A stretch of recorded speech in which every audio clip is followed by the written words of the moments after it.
South Korea's parliament has decided to prohibit the consumption and sale of dog meat starting in 2027. This marks a significant change in an age-old practice. The bill received overwhelming support, passing with a 208-0 vote. It's now just awaiting final approval, but that's seen as just a formality. President Yoon Suk-yeol and his wife Kim Kyun-hee are known supporters of this ban. They've even adopted stray dogs and cats and have been vocal against dog meat consumption. It's interesting to note that recent surveys indicate a declining trend in dog meat consumption among South Koreans. The new law will make it illegal to breed, sell, or kill dogs for their meat.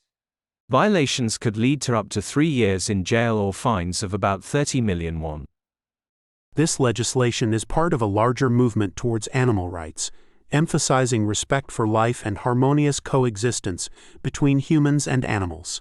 However, consuming dog meat isn't explicitly penalized in this law.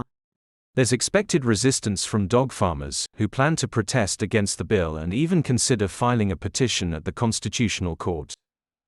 As of April 2022, over 1,000 farms in South Korea were breeding nearly 500,000 dogs for consumption in around 1,600 restaurants.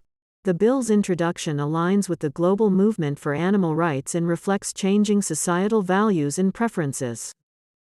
Younger generations in South Korea have shown a particularly strong shift away from dog meat consumption. The government proposes a 3-year grace period and financial support for businesses to transition away from the dog meat trade. A Gallup Korea poll from last year showed that 64% of South Koreans oppose dog meat consumption.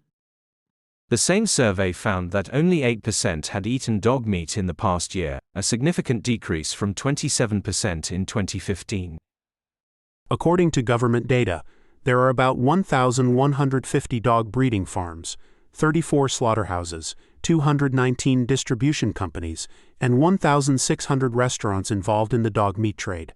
Animal rights groups have warmly welcomed this move, calling it a dream come true and a major step towards ending cruelty against dogs.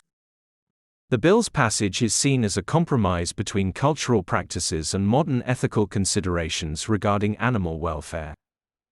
This legislation could set a precedent for other countries with similar practices to reconsider their stance on dog meat consumption.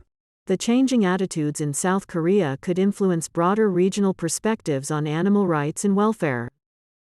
Overall, this decision by the South Korean parliament is a landmark in the global fight for animal rights and ethical treatment of animals.